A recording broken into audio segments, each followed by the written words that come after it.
ஸ்ரீராமனை ஹனுமன் தான் அதிகமாக புரிந்து கொண்டவர்.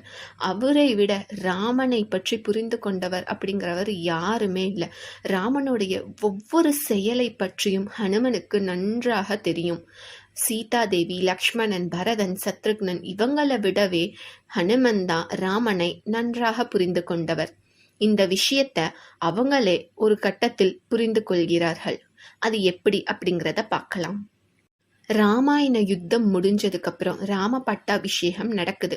ராம பட்டாபிஷேகம் நடந்ததுக்கு அப்புறம் வானரங்களும் சரி, மற்ற குடும்பத்தினர்களும் சரி, கொஞ்ச நாள் அயோத்தியால எல்லாருமே இருக்கிறாங்க.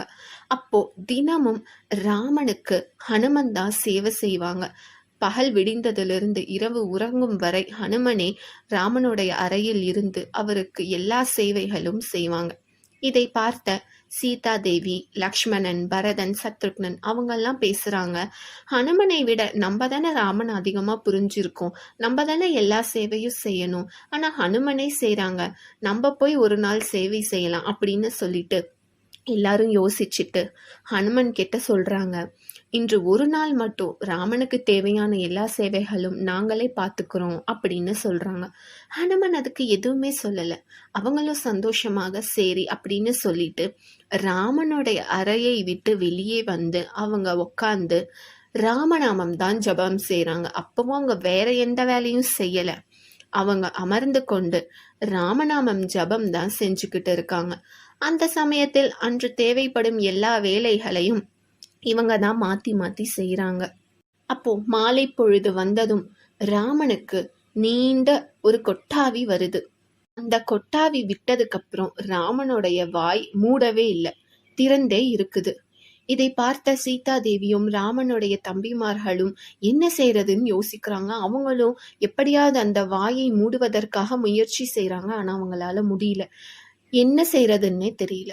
ஏதோ ஒரு பிரச்சனை அப்படின்னு யோசிக்கிறாங்க. யோசிச்சுட்டு வைத்தியரை கூட அவங்க வர வைக்கிறாங்க. வைத்தியரும் பார்த்துட்டு, ஏன் இவருடைய வாயை மூட முடியல அப்படிங்கிற விஷயம் எனக்கே தெரியலையே அப்படின்னு அவங்க சொல்றாங்க.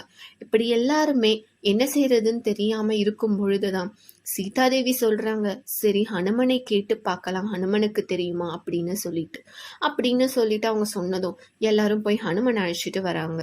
சீதாதேவி அழைச்சதும் தாய் அழைத்த குழந்தை போகும்போது எப்படி சந்தோஷமாக போகுமோ அதே போல சந்தோஷத்தில் ஹனுமனும் எந்திரிச்சு வராங்க.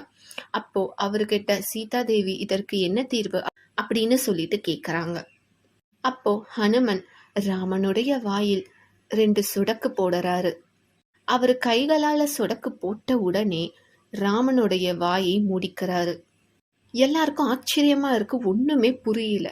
அப்போ ஹனுமன் இந்த வேலையை செஞ்சுட்டு மறுபடியும் அறைக்கு வெளியே போய் உக்காந்து ராமநாம ஜபம் செய்ய ஆரம்பிச்சிடுறாரு.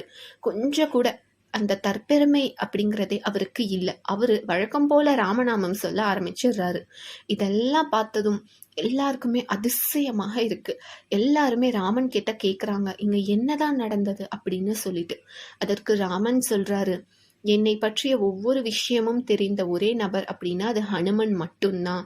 கொட்டாவி விட்டா சொடக்கு போட்டாதான் என் வாய்களை நான் மூடுவேன். அது என்னுடைய பழக்கம். அது ஹனுமனுக்கு மட்டும்தான் தெரிஞ்சிருக்கு, உங்க யாருக்குமே தெரியாம இருந்திருக்கு. அதனாலதான் ஹனுமன் வந்து எனக்கு தேவையான அந்த சேவையை செய்து விட்டு போயிட்டாரு அப்படிங்கிற அந்த விஷயத்த சொல்றாங்க. அப்போ சீதாதேவிக்கும் ராமனுடைய தம்பிமார்களுக்கும் ஒரு விஷயம் புரியுது. எல்லாரையும் விட ஸ்ரீராமனை பற்றி அணு அணுவாக தெரிந்த ஒரே நபர் அப்படின்னா அது ஹனுமன் மட்டும்தான். ஹனுமனை என்றென்றைக்கும் யாருமே சந்தேகப்படவே முடியாது. ஏன்னா அவ்வளவு தூய பக்தராக ஹனுமன் இருக்கிறாரு. இதை விட ஹனுமனின் பாக்கியத்தை விவரிக்க வார்த்தைகளே இல்லையே அப்படின்னு சொல்லிட்டு எல்லாருமே ஆச்சரியப்பட்டு தான் பேசுறாங்க. உண்மையில் ஹனுமன் போல திடமான பக்தியை யார் வச்சிருக்காங்களோ அவங்களுடைய பக்தி எல்லா விஷயத்தையும் விட உயர்ந்ததாகவே இருக்குது. நாம் பக்தி செய்வதற்கு முன் உதாரணமாக ஹனுமனையே எப்பொழுதும் நாம் கருத்தில் வைக்க வேண்டும். ஏன்னா அவரை விட சிறந்த பக்தர் வேறு யாருமே இருக்கவே முடியாது. நன்றி, வணக்கம்.